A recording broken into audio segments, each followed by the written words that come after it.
Folks, we got another thing right here at the One Rental at a Time channel. Last week, I let you know that the refi boom has officially started, and we are starting to get our first numbers. And folks, they're only going to go up from here. What am I talking about? Well, just in the last 7 days, refinance demand went up 58% week on week. That's not month on month. That's not year on year. That is week on week. If you want to look at year on year, the numbers are even more impressive, up 70% year on year. Again, folks, when we talk about this, you should always be asking, well, Michael, great. What was the interest rate? Well, according to Mortgage Business Daily, last week's average interest rate was 6.39%. And if you weren't paying attention, last night we hit 6.13. This is the lowest interest rate of the year, and it might be the lowest interest rate of the last couple of years. So again, I expect this refi demand to continue. But we have a question. I believe the folks jumping at this refi demand were the folks waiting on the sidelines who were caught in these 2-1 buy downs. These early refinance demand is probably, just my guess, rate and term. Basically, get me out of this arm and get me into some permanent financing. Help me save $100, $200, $300, $400.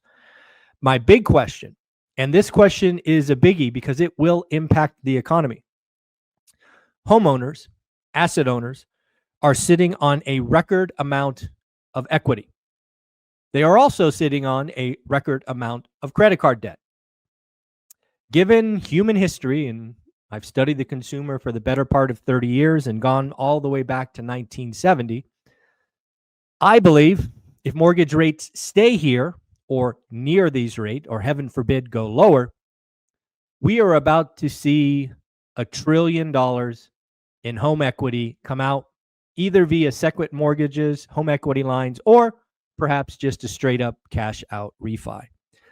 This money hopefully goes to pay down credit card debt, hopefully gets put away, hopefully gets used for buying assets. That said, humans will do what they do, and I suspect half of them will, frankly, do something frivolous with the money. But again, this will impact the economy. If you understand the economy, we have $7.5 trillion sitting in money market accounts, which is liquid. If the Fed does what it's supposed to today and cut rates, that money is going to be worth less. It's going to earn less interest. Then you add on top of that another $1 trillion in home equity. Things could get interesting. We are seeing that it's the well-to-do, it's the top 10% that are carrying this country. When we look at the consumer, the top 10%, 49.2, let's just call it 50% of the consumption. 50% of the consumption comes from the top 10%. Now, if you want to know what it takes to be in the top 10%, it's $241K household. That's the household income. So that would be husband and wife household. So if both husband and wife make $120 a year, congratulations, you are in the top 10%. And again, what we are seeing is the top 10% are carrying the economy. In fact, at 49.2% is the highest ever. It is the highest ever. Generally speaking, if you were to trend it out or average it out, it's usually between 41 and 42%. So in this economy with inflation, and again, inflation is and always has been a regressive tax, which means the folks at the bottom who could at least afford it are impacted the most. I do want to talk about our Vegas event and all the goodies I am giving away in September. We have only sold eight tickets in September. Again, folks, remember you're going to get a $100 credit in Teachable, and you are going to get an October call with just me in the evening. So if you've ever wanted to get one-on-one coaching or get questions, right now you've only got 8 other folks, and if history serves, only 4 of you will show up. So it might be a very, very intimate phone call. So if you have a bunch of questions you've always wanted to ask, go get your ticket now. You will get $100, a call in October, and an autographed book, which people really seem to enjoy. So go ahead and go get that. Lance Lambert out with some interesting data on the housing market, highlighting that we have 518,801. Now that's precise, 801 more sellers than buyers.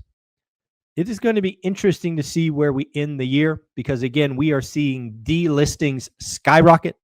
We are seeing pendings grow. So it'll be interesting to see where this chart ends at the end of the year because, again, I believe what we're about to see is a lot more delistings and, frankly, giving us better chances at motivated sellers. Don't know if you saw the news about China and NVIDIA, but it looks like China has banned all NVIDIA chips. Don't know if this is negotiations or trade agreement or whatnot, but I got to imagine NVIDIA losing one of their largest buyers is not good. That would be my wild guess. Well, folks, today is Fed Day. Let me know in the comments below. Will they raise, pause, cut a quarter, or cut 50? I do think those are the four options. Let me know what you think below. My big question, though, is going to be the dot plot and Jerome Powell's press conference.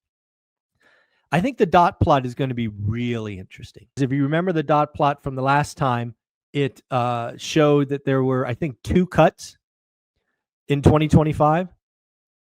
We might get a dot plot that says 3 cuts. And remember, that will be after today. So that would basically mean 4. Remember, we have a new Fed president that was just confirmed this week. Merman, I think his name is, something like that. And I suspect he is going to fill out a very dovish dot plot, as is Michelle Bowman and Christopher Waller. The other thing I'm looking at is, will this be the first Fed meeting where we actually have 3 votes? What do I mean by that? Last month, for example, you had 2 dissents. Every other Fed president saying pause. You had 2 dissents, Bowman and Waller saying cut. I do not recall ever a Fed meeting where there was 3 votes, and we really could have that today. You might have some hawks vote pause. You may have some folks vote a quarter, and you may have others dissent and vote a half. I have to go back to the records, probably ask ChatGPT. I don't know that that's ever happened. I don't know if we've ever had a vote that actually had 3 different opinions. So that will be very interesting to look at. We got housing starts today, and they are not good. The housing market, the building market, is continuing to tank. Last month, for the record, we did 1.43 million. Was expected to fall a little bit to 1.37. In fact, it came all the way down to 1.31 million, down 8.5% month on month. In fact, folks, there's even a more concerning fact about the housing market. Starts are now under completions. What does that mean? That means the housing market is about to have a lot of layoffs. Because as completions grow and starts fall, that just means you need less people. So the housing market leads us into a recession and out of a recession. The housing market is at a very, very shaky place at the moment. Don't forget to check out zuberletter.com. It's a weekly article between Resi Club and myself. It's an article that is free. All you got to do is go to zuberletter.com, subscribe, and you will get a weekly newsletter. Check it out. Bank of America talking about how we could get 5% mortgage rates. Bank of America is pushing the idea that the Fed should start buying mortgage-backed securities. Yes, I said it. The Fed should start buying mortgage-backed securities, according to Bank of America. First off, I think they're right. I think if the Fed came in with their open checkbook and started buying mortgage-backed securities, interest rates would collapse and collapse quickly. That said, I hope they don't. We have a broken housing market, and it doesn't get fixed by artificially dropping rates. In fact, the only people that win are asset owners. The only folks that would win if interest rates were 5% tomorrow are the people that own houses already. We don't need that. The housing market is broken, and we need time to heal the market. Read an interesting article about boomers. Boomers are being blamed for the housing market because they're not selling and not dying. Shame on folks for saying stuff like that. It's their house. Let them do what they want. But hey, people say what people say. According to boomers, 61%, 61% will never sell their home. They will die in place. So again, very interesting to see. Saw a great article about college that is definitely a trend, and we will have, if this continues, less colleges very, very quickly. 35% of Americans consider college very important. By comparison, in 2019, 53%. And if you go back to 2010, 75%. Yes, folks, the importance of college is definitely down. Again, I think lots of people who don't have a plan and don't have an ROI go into the trades, do something. Again, college is not it's all cracked up to be for all people. Again, if you have a plan, if you have an ROI, if you have a vision, great, do your thing. But don't just follow the herd into college, get several $100,000 in debt, don't graduate. Not a good idea. Again, we've already talked about Fed Day. Oh, I got an interesting article about a San Francisco mall called the Century Mall, once appraised at $1.2 billion back in 2016. Today, $195 million for a collapse of 84%.